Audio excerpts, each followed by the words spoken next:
ஆனா அவங்க ஆட்சிக்கு வந்துருவாங்க. ஆனா இவங்க ஆட்சிக்கு வந்துருவாங்க. ஆனா அவங்களுக்கும் வாய்ப்பு இருக்கு, இவங்களுக்கும் வாய்ப்பு இருக்கு. ஆனா அவங்க மக்களுக்கு ஒன்றும் செய்யல. ஆனா இவங்க ஜெயிச்சிருவாங்க.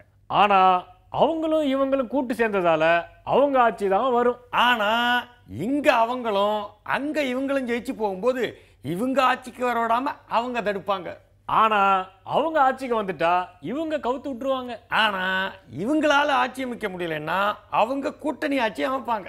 ஆனா அவங்களுக்கும் முடியாம இவங்களுக்கும் முடியாம போயிடுச்சுன்னா தொங்கு பாராளுமன்றம் வரும். ஆனா மறுபடியும் தேர்தல் வர்றதுக்கு கூட வாய்ப்பு இருக்கு. ஆனா எந்த கட்சி வந்தாலும் அது மட்டும் மாறாது. என்ன இது நடந்தாலும் அது அப்படிதான் இருக்கும். அதுல மாற்றம் கொண்டு வரணும்னு நினைச்சாலும் அவங்க இவங்கள விட மாட்டாங்க. முதல் போட்டவங்க அவங்க தானே. சரி வாங்க, அவங்கள பத்தி இவங்கள பத்தி அதுல பேசுனதெல்லாம் இதுல பார்ப்போம். ஆனா தந்தனக்க தந்தனக்க தந்தனக்க தந்தனக்க தந்தனக்க தந்தனக்க பாரு பாரு நியூஸ் பாரு வாய்ஸ் சொல்ல சொல்ல விரியும் நல்லாதானே புரியும். எனக்கு உனக்கு பலருக்கு தெரியா. நல்ல செய்தி கொள்ளை செய்தி கொலை செய்தி கொள்ளை செய்தி நாட்டு செய்தி வீட்டு செய்தி நாலாபுரம் நடத்தும் செய்தி. கொத்தமல்லி வாசம் என்னன்னு கேடு ஏது நீ பாரு. தொடருது மனு தாக்கல், மக்களவை தேர்தல் மனு தாக்கல், திமுகவின் நாராசா நீலகிரியில் மனு தாக்கல். பாமக ஜி.கே. மணி கிருஷ்ணகிரியில் மனு தாக்கல், புதிய தமிழகம் கிருஷ்ணசாமி தென்காசியில் மனு தாக்கல். திமுக மதிமுக தேமுதிக சிபிஐ சிபிஎம் வேட்பாளர்களும் மனு தாக்கல். எரிமை மீது புலா புலா நகர் புலா எரிமை மீது ஏறி வந்து இந்து மக்கள் கட்சி மனு தாக்கல். நெல்லையில் கலகலப்பு. பரபரக்கும் பரப்புரை சேலம் நாமக்கல்லில் ஜெயலலிதா பரப்புரை. நாட்டை கெடுத்த காங்கிரஸை வீட்டுக்கு அனுப்ப வேண்டும். பரப்புரையில் பேச்சு. மீனவர் நலனை காக்க தவறியது அதிமுக. ராமநாதபுரத்தில் ஸ்டாலின் பரப்புரை. ஊழலை ஒழிக்க மாற்றம் வேண்டும். மதுரையில் விஜயகாந்த் காரசார பரப்புரை. இல்லை இல்லை இல்லை அலை இல்லை மோடி அலை வீசவில்லை. இல்லை இல்லை இல்லை காங்கிரஸ் மேல் நம்பிக்கை இல்லை. தூத்துக்குடியில் தாப்பா பேட்டி. தமிழகத்தை பொறுத்தவரை வரையில் அவர்கள் அலை வீசவில்லை, அவர்கள் பதவிக்காக அலைவது தெரிகிறது. விலக்கு விலக்கு வழக்கில் விலக்கு. வருமான வரி தாக்கல் செய்யாத வழக்கில் விலக்கு அளிக்க ஜெயலலிதா சசிகலா மனு. விலக்கு அளிக்க முடியாது, எழும்பூர் நீதிமன்றம் உத்தரவு. மோடி மீது சாடி உம்மன் சாண்டி பேச்சு. இந்திய மீனவரை சுட்டுக் கொன்ற இத்தாலி வீரரை காப்பாற்றவில்லை. சோனியாவுக்கு ஆதரவா உம்மன் சாண்டி பேச்சு. ஆபத்து ஆபத்து பட்டாசு தொழிலுக்கு பேராபத்து. மத்திய அரசின் கட்டண உயர்வால் நட்டமாகும் பட்டாசு தொழில். வைகோ கண்டனம். நாடக நாட்டிய நாடகம் புத்தர் வரலாறு நாட்டிய நாடகம். இமாச்சல் பிரதேசம் தர்மசாலாவில் கலைநயத்துடன் அரங்கேற்றம். சூப்பரான செய்தி நம்ம செய்தி. ஜனநாயகத்தை பின்பற்றி நடக்கும் அதிமுக மீது தேவையற்ற கெடுபிடிகள் செய்தால் தேர்தல் ஆணையத்தின் மீதே வழக்கு தொடுப்போம் என்று முதல்வர் ஜெயலலிதா முழங்கியதாக அள்ளி விடுகிறார் நமது சட்டத்திட்ட செய்தியாளர். காக்கி சட்டைக்கு ஓய்வு கொடுத்து கரைவேட்டி கட்டிய ஆர் நடராஜை தொடர்ந்து தமிழக காவல்துறையின் முன்னாள் தலைமை இயக்குனர் ஏஎக்ஸ் அலெக்சாண்டரும் இலைக்கட்சியில் ஐக்கியமாகிவிட்டதாக சல்யூட் அடிக்கிறார் நமது கடமை தவறா செய்தியாளர். எல்கேஜி புத்தகத்தில் உதயமாகும் சூரியனை பேப்பர் ஒட்டி மறைப்பது தொடர்பாக 7ஆம் தேதிக்குள் கல்வித்துறை விளக்கம் அளிக்க வேண்டும் என உயர்நீதிமன்றம் உத்தரவிட்டு விட்டதாக சூரியோதயம் பார்க்கிறார் நமது சுறுசுறு செய்தியாளர்.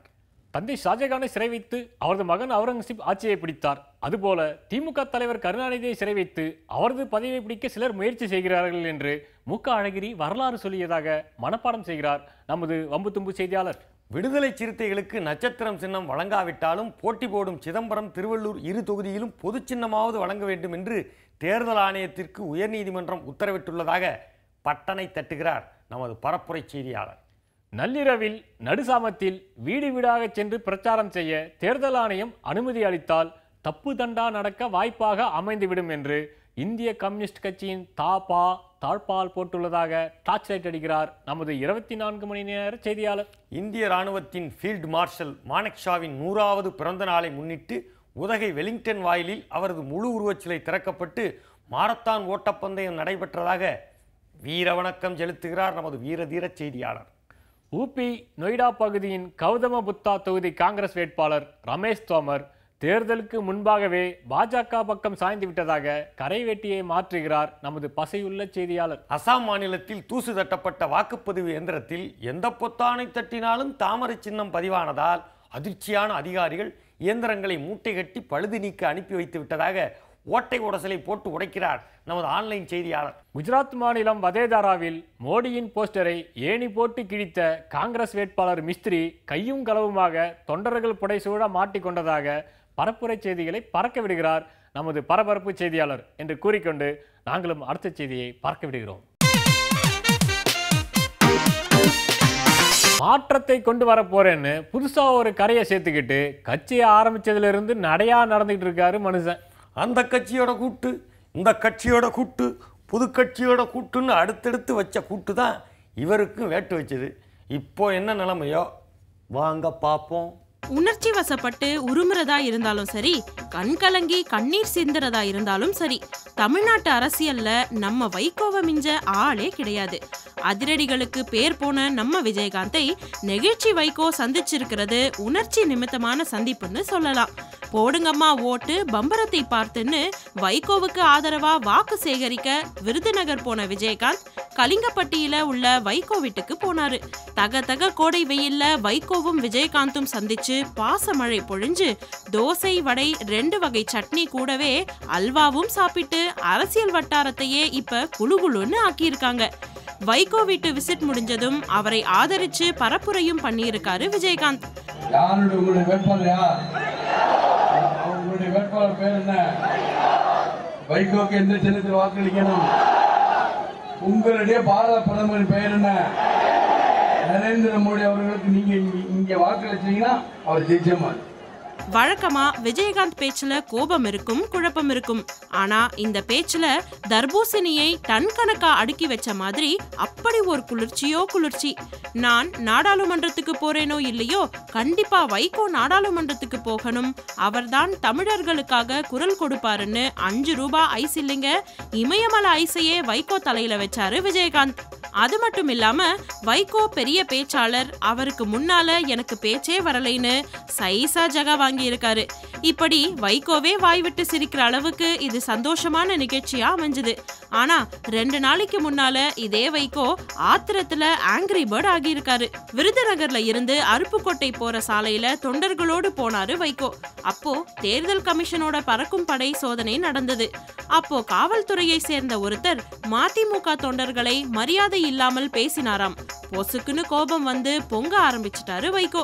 காரை விட்டு கீழே இறங்கினவரு சடார்னு ரோட்ல உட்கார்ந்து சாலை மறியல் பண்ண ஆரம்பிச்சிட்டாரு. பாத்துக்கிடுங்க, பணம் கூட இருக்கான்னு இருக்கு. இவ்வளவு பணம் இந்த பணம் தான் திறந்து காட்ட சொன்னா திறந்து காட்டிடுறோம். நான் மறுக்கல, ஆட்சேபம் எந்த இடத்துலயும் திறந்து காட்டுறேன். எல்லாம் எனக்கு அதுல ஆட்சேபனே இல்லை. போலீஸுக்கு என்ன மாதிரி ஒத்துழைக்கிறவன் யாருமே இருக்க மாட்டாங்க. கொஞ்ச நாளைக்கு முன்னால அழகிரியை சந்திச்சு திமுக ஆட்டையை கலைச்சாரு. கட்சியை விட்டு நீக்கப்பட்ட அழகிரியும் வைகோவும் விமான நிலையத்துல யதார்த்தமா சந்திச்சு பதார்த்தமா பேசிக்கிட்டாங்களாம். அப்புறமா குட் மார்னிங் மெசேஜ் சொல்லிக்கிட்டே அழகிரி வீட்டுக்கு போன வைகோ மோடி பிரதமராக ஆகணும்னு ஆதரவும் கேட்டாரு. ஒரு மந்தையில இருந்து பிரிந்த 2 ஆடுகள் சந்தித்து கொண்ட போதுன்னு பிளாஷ்பேக் ஓட்டி பிளாக் அண்ட் ஒயிட் பாட்டு பாட ஆரம்பிச்சுட்டாங்க 2 பேரும். நான் சந்தித்ததற்கு மிகுந்த அன்பை தெரிவித்துக் கொண்டதோடு மனம் விட்டு நாங்கள் பேசிக்கொண்டோம். எல்லாம் நல்லபடியாகவே நடக்கும். வெற்றி பெறுவீர்கள் என்று வாழ்த்தினார். இதை பார்த்து கடுப்பான கருணாநிதி தென்னையை பெத்தா இளநீரு பிள்ளையை பெத்தா கண்ணீருன்னு அவர் பங்குக்கு ஒரு பழைய பாட்டு பாடிக்கிட்டே அழகிரியை நிரந்தரமா கட்சியை விட்டு நீக்கிட்டாரு. சட்டி சுட்டதடா கை விட்டதடான்னு அழகிரியும் எதிர்பாட்டு பாட ஆரம்பிச்சாரு. இப்படி கொளுத்தி போட்டுட்டு குஷியா கிளம்பின வைகோதான் அழகிரியை இதுக்கு முன்னால ஆத்திரமா காரசாரமா விமர்சித்தவரு. இப்ப பார்த்தா நான் அவரை திட்டினது என்னவோ உண்மைதான், ஆனா அவரு என்னை திட்டினதே இல்லை, அவரு ரொம்ப ரொம்ப நல்லவருன்னு நன்னடத்தை சர்டிபிகேட்டும் கொடுத்தாரு. இப்படி ஆல் டைம் பிஸி பாலிட்டிஷியனா தேர்தல் பிரச்சார களத்துல வலம் வந்துட்டு இருக்காரு வைகோ.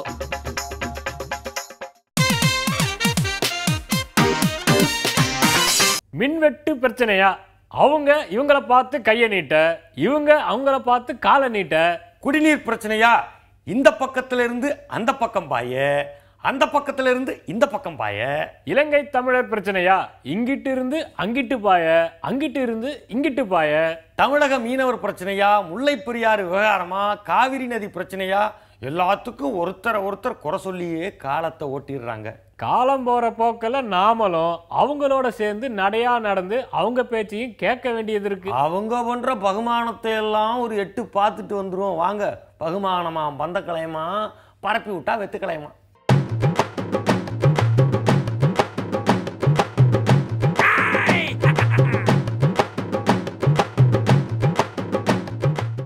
இந்தியா ஒளிர்கிறதுன்னு 2004 இந்த பாஜக காரங்க இந்தியா ஊரா பிரச்சாரம் பண்ணாங்க. என்னங்க ஆச்சு? தோத்து போயிட்டாங்கல்ல. இப்போ அதே மாதிரிதான் குஜராத்தை போல இந்தியாவில் இருக்கிற அத்தனை மாநிலங்களையும் நாங்கள் வளர்ச்சியை கொண்டு வருவோம் அப்படிங்கிறாங்க. இது பொய் பிரச்சாரங்க. இதெல்லாம் நடக்கவே நடக்காதுங்க. அவங்க ஓட்ட பலூனை வானத்தில் பறக்குள்ளான்னு பார்க்குறாங்க. அது பறக்காதுங்க, வெடிச்சு செதறிடு. கண்டிப்பாக வெடிக்கத்தாங்க போகுது. அது பாருங்க. இப்படி வெடிக்குன்னு சொன்னது நான் இல்லைங்க, காங்கிரஸ் கட்சியோட ராகுல் காந்தி. பல்லான் இன்னும் ஒன் திங், படத்தில் நடிக்கணும் அப்படிங்கிறது தான் எனக்கு டோட்டலாக ஆசையே கிடையாது. இந்த படம் வந்து ஜஸ்ட் ஒரு டைம் பாஸுக்கு பண்ணேன். என்னோட ஆம்பிஷன், என்னோட லட்சியம் எல்லாமே என்னன்னு கேட்டிங்கன்னா ஒரு மிகப்பெரிய பைலட் ஆகணும். அதுவும் குறிப்பாக நம்ம ஜெர்மனியோட பேசஞ்சர் ஃப்ளைட்டில் ஒரு மிகப்பெரிய பைலட் ஆகணும். இதுதான் என்னோட ஆம்பிஷன். குக்கு படம் ஜஸ்ட் ஒரு சவாலான கேரக்டராக இருந்தது, அதனால பண்ணேன். மேபி அப்ளிகேஷன்லாம் போட்டுட்டேன். அட்மிஷன் ஆகிறதுக்கு முன்னாடி ஒரு சார்ஜ் கிடச்சதுனாலும் ஒரு சவாலான கேரக்டர் கிடச்சினாலும் பண்ணுவேன். இல்லைன்னா நோ அப்படி இப்படி நோ சொன்னது நான் இல்லைங்க, குக்கு படத்தோட ஹீரோயின் மாளவிகா. நாங்கள் என்றைக்குமே யாருக்கிட்டுமே பதவிக்காக போய் நின்னதில்லைங்க. ஆனால் இந்த திமுக கட்சிக்காரங்க காங்கிரஸ் எப்படி மிரட்டி உருட்டிலாம் பதவி வாங்கினாங்கன்னு எங்களுக்கு மட்டும்தாங்க தெரியும். அது மட்டும் இல்லாமல் எங்களை இந்த நேரத்தில் சீண்டுனா நாங்கள் எல்லா கதையும் வெளில சொல்கிறோன்னு தெரிஞ்சோம் திமுக எங்ககிட்ட வாலாட்டுறது நல்லா இல்லைங்க. நாங்கள் சாதாரண ஆள்லாம் இல்லை. பார்த்து பண்ணுங்க, பார்த்து நடந்துங்க, அவ்வளோதானே நான் சொல்கிறது. இந்த மாதிரி வார்னிங் கொடுத்தது நான் இல்லைங்க, முன்னாள் மத்திய அமைச்சர் EVKS இளங்கோவன்.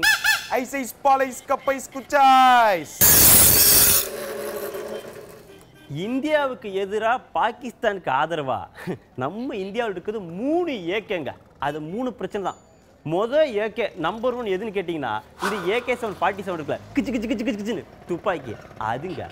இந்த 2வது ஏகே எதுன்னு கேட்டிங்கன்னா அதுதான் AK அந்தோணி. நம்ம இந்தியாவோட பாதுகாப்பு அமைச்சர் இருந்தார்ல அவர் தான். நம்ம படைகள்லாம் சுட்டு தள்ளுறதை, எல்லைக்குள்ளே போகிறத வேடிக்கை பார்த்துக்கிட்டே காலத்தை ஓட்டினார். 3வது ஏகே இப்போ இருக்கு. யாருன்னு கேட்குங்களா? நம்ம நாட்டுக்கே பிரச்சனை, அரவிந்த் கெஜ்ரிவால் அப்படி சொல்கிற அந்த ஏகே பாகிஸ்தானுக்கு ஏஜென்ட் மாதிரி செயல்படுறாருங்க.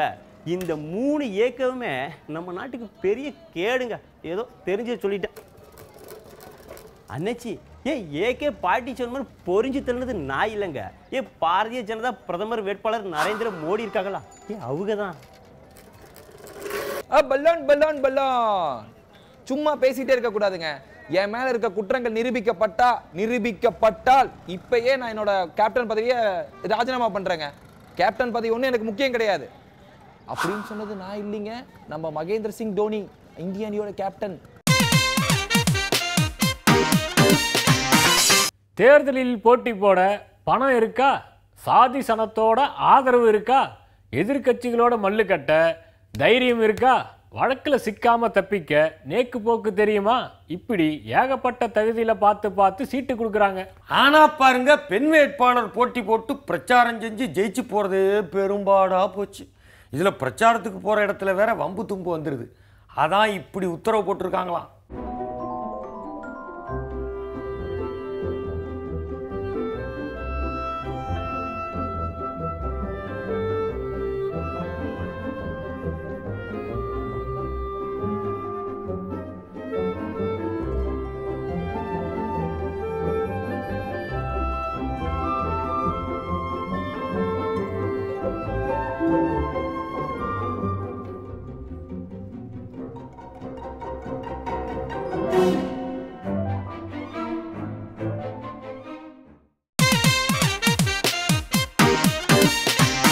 ஐயா வண்டியை கிளப்பிட்டா ஒரு பயலும் எதிர்த்து நிற்க முடியாது. அவ்வளவு வேகம், அவ்வளவு கோபம். அப்படியே போய் எப்படியாச்சும் ஓட்டு வாங்கி ஜெயிச்சிடணும். அது மட்டும்தான் ஒரே குறிக்கோள். ஜனநாயகம், ஆணையம், விதிமுறையெல்லாம் 2ஆம் பட்சம்தான். அதாங்க கிடுக்கிப்பிடி போட்டு எங்கிட்டும் தப்பு தண்டா நடக்காம கண்ணில் விளக்கெண்ணையை ஊற்றிக்கிட்டு கண்காணிக்க கிளம்பிருச்சு நம்ம தேர்தல் ஆணையம். அந்த விதிமுறை வரமுறையெல்லாம் தேருமா தேராதான்னு தேர்தல் முடிஞ்சாதான் தெரியும். அதாங்க இந்த கேலி சித்திரம். கார்ட்டூன்.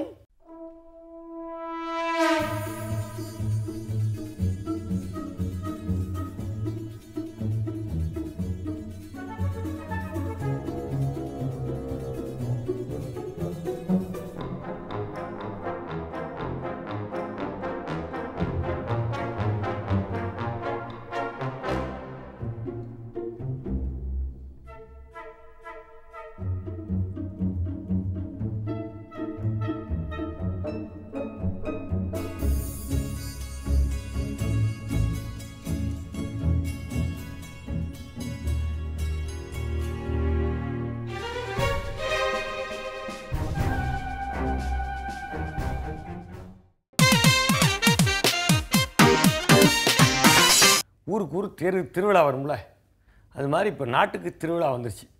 தேர்தல் தான் திருவிழா. தேர்தல் திருவிழா. ஆமாம், தேர்தல் ஊரில் திருவிழான்னா கொஞ்சம் விசேஷமாக வரிகிரி போட்டு ஆமாம் செலவு ஏகமாக பண்ணுவாங்க. மொத்தமாக எல்லாத்தையும் வசூல் பண்ணி ஊரே கூட்டி பண்ணுவாங்க. ஆமாம், இல்லாத காசெல்லாம் வெளியில் வரும். வேறு வழி இல்லை. அதுக்கு சாமிக்கு செய்கிறது, ஊரில் எல்லாம் ஒன்றா கூடுறது அப்படின்னு மக்கள் செய்கிறது ஒரு விசேஷம். இப்போ எப்படி ஆக்கிட்டாங்கன்னா நாட்டில் திருவிழா மாதிரி இந்த தேர்தல் திருவிழான்னா எல்லாருக்கும் கொண்டாட்டம் மாதிரி தெரியும். ஆனால் உண்மையாக வந்து எல்லாருக்குமா கொண்டாட்டம்? மக்களை சும்மா கொண்டாட்டம் மாதிரி ஆக்கி விட்டு பெரிய பெரிய ஆள்லாம் இப்போ பாருங்கள் 23 லட்சம் கோடி, சும்மா 1-2 இல்லையா, 23 லட்சம் 23 லட்சம் கோடி 23 லட்சம் கோடி ரூபாய் கருப்பு பணம் இது இந்த தேர்தலில் வந்து வெளியாயிருமா இந்தியாவில். ஆமாம், இப்போவே என்ன சொல்கிறாங்கன்னா, இப்போ கொஞ்ச நாளாகவே பார்த்தீங்கன்னா தெரியும், ஏர்போர்ட்டில் 22.5 கிலோ தங்கம் பிடித்தோம், 1.5 கிலோ பிடிச்சோம், இல்லை கிலோ கணக்கில் தங்கத்தை பிடிச்சோன்னு இது நாள் வரை வராமல் இருந்துச்சா? இப்போ தான் வந்து வருது. அதுலேயும் அவன் கொண்டு வரதுக்கு வெளியில் கொண்டு வர முடியாமல் சூட்கேஸில் வச்சான், அதில் வச்சான், இதில் வச்சான், அப்புறம் முழுங்கியை கொண்டு வரான் வயிற்றுக்குள்ளே எடுத்துக்க. ஒன்று ஒரு மாதிரி எப்படியா இருந்தாலும் பிடிக்கிறாங்க. பிடிக்கிறதெல்லாம் 100ல் 2 பேரை பிடிக்கிறாங்க. ஆனால் தங்கம் கிலோ கணக்கில் இந்தியாவுக்குள்ளே வந்துருச்சான். இப்படி தங்கம் எல்லாம் வந்து சேர ஊரில் சொல்லுவாங்க, உங்கள் வீடு தங்கம் விளையன்னு. அவன் வெளிநாட்டில் தங்கம் எதுக்கு வச்சுக்கிறான்? இந்தியாவில் தான் இவ்வளவு நகையை போட்டுக்கிறதெல்லாம் இருக்குது. அக்கா அந்த நகை சூப்பராக இருக்குக்கா, டிசைனாக இதை அழிச்சிட்டு அதை வாங்குவோம்க்கா, அதை அழிச்சிட்டு இதை வாங்குவோம்க்கா, அப்புறம் அதில் செய்கூலிக்கா சேதாரம்க்கா, அப்புறம் கல்யாணம்னாவே எவ்வளோ பவுன் போடுன்னு கேட்டு தானே வாங்குறோம். ஆமாம், எல்லாமே இங்கே தங்கத்தை வச்சு தான் இங்கே தீர்மானம். வெளிநாட்டில் சும்மா வச்சுருப்பான். இப்போ அதெல்லாம் கொண்டு வந்து தங்கமாக கொண்டு வந்து பணமாக மாற்றி எல்லாம் வரப்போக சும்மா என்னென்னமோ பொருளாதார மாற்றங்கள், புலி பாய்ச்சல், அதை பண்ணிடுவோம் இதை பண்ணிடுவோம் திட்டம்லாம் போட்டாங்க. அதை நாங்கள் அப்படி பண்ணிடுவோம். நாங்கள் பாருங்கள், இந்த நடப்பு ஆண்டில் 77.5% வளர்ச்சியை எட்டும். நடப்பு நிதி ஆண்டில் விவசாயத்தில் 14 அப்படியே புள்ளி வச்சு தான் சொல்லுவாங்க. புள்ளி வச்சு கோலம் போடுறது யாருன்னு தெரியல. வெள்ளிக்கிழமை விடியும் வேலை வாசலில் கோலம்ட்டான இவங்க புள்ளி வைக்க அவன் வெளிநாட்டு கம்பெனிக்காரன் வந்து கோலம் போட்டு போயிடுறான். நம்மளால் வேடிக்கை பார்த்துட்டு வரான். இப்படி பணத்தை கொண்டு வந்து அது என்னென்னமோ தொழிலுக்கு மாற்று பண்ணி பார்த்தாங்க, அதை பண்ணி பார்த்தாங்க. அப்போல்லாம் அந்த பங்கு மார்க்கெட்டு உயரவே இல்லை. இப்போ என்னமே பண்ணலை. எதுல போட்டாலும் லாஸ்ன்னு சொல்லிட்டு இருந்தாங்க. லாஸ்ன்னு சொல்லிட்டு இருந்தாங்கல்ல. இப்போ எதுலையும் இவனும் போடல, எந்த தொழிலும் லாபம் இல்லை. ஆனா பங்கு மார்க்கெட் ஏறுது பாருங்க, உச்சத்துக்கு தொட்டுக்கிட்டு இருக்கான். உச்சமா பயங்கர உச்சத்துல தொடுதான். பயங்கர உச்சத்துல தொடுதான். என்ன எனக்கு புரியல, என்னடா புரியலன்னா இப்பதான் பணம் வந்து கொட்டுதான். அந்த பணம் இந்த பணம் ஒரு பக்கம் கப்பல்ல வந்துச்சுட்டாங்க. போய் தேடி பார்த்தா கப்பல்ல இல்லை, சரக்கு தான் வந்துச்சு. அங்கே ஆமாங்க சரக்கு தாங்க. அப்புறம் வெளியில் கேட்டால் சொல்கிறாங்க, வந்தது வந்துருச்சு, வெளியில் தெரியாமல் இருக்க, சும்மா செக்கப்புக்குன்னு சும்மா அப்படி பண்ணிக்கிறோம். அலர்ட்டாக இருக்கும், அலர்ட்டாக இருக்குது, அலர்ட் ஆரம்பம் அதெல்லாமே உழுவுதான். ஆனால் எல்லாம் வர்றதெல்லாம் வந்துருச்சு. நேராக கொண்டு வந்து நான் கொண்டு வந்திருக்கேன் பாருன்னு அப்படியே இதாக திறந்தா காட்டுவான். டேங்கரை திறப்புலாம் வச்சு வாங்க கை தட்டுங்க அப்படிலாம் சொல்லுவான். பூ போட்டு ஸ்வீட் கொடுத்தா திறப்பான். அவன் கொண்டுட்டு போயிட்டு இருக்கான். வந்துருச்சு பணம், எக்கச்சக்கமாக வந்துருச்சு. இப்போ கருப்பு பணம் வெள்ளையா மாறுதான். அப்படின்னா என்ன அர்த்தம்? இந்த நாட்டில் முறை தவறி சம்பாதிச்ச பணமெல்லாம், சேர்த்து வச்ச பணமெல்லாம் தேர்தல் நேரத்தில் தேர்தல் திருவிழாவை பயன்படுத்தி மக்களுக்கு 500 1000 கொடுத்துட்டா இவங்கள்ட்ட இருக்க 1000 கோடி 500 கோடி 10,000 கோடி எல்லாம் வெள்ளையா மாறுது. அதுக்கு எல்லாம் புழக்கத்துக்கு வர்ற காசாக மாறிடுது. அப்போ இந்த தேர்தலே மக்களுக்கான திருவிழா இல்லை, பெரிய பெரிய முதலைகளுக்கான திருவிழாவாக இந்த தேர்தல் இருக்குது. அவங்க தான் இதை மாற்றிக்கிறதுக்கு இவ்வளோ கொண்டாட்டமாக மாற்றி விளம்பரம் பண்ணுறது. மக்களே ஓட்டு போடுங்க, மக்களே ஓட்டு போடுங்க. முதல்ல அந்த ஜமீன்தார் காலத்துலாம் மேலே இருந்து காசு போடுவாங்களாம், கீழே இருந்தெல்லாம் பொறுக்குவாங்களே, அந்த மாதிரி இப்போ வந்து வேற விதமாக ஹைடெக்காக பண்ணுறாங்க. ஹைடெக்காக பண்ணி இதை மக்கள்கிட்ட நம்ம நாட்டுக்கு எதுவும் நடந்துற போது, நல்லது நடந்துருன்னு எல்லாரும் கொண்டாட்டமாக மாறிக்கிட்டு இருக்காங்க. உண்மையான கொண்டாட்டம் அவங்களுக்கு. அப்போ தான் உண்மை தெரியுது. 23 லட்சம் கோடின்னா எங்கே இருக்குது? உங்கள் வீடு தங்க விலையை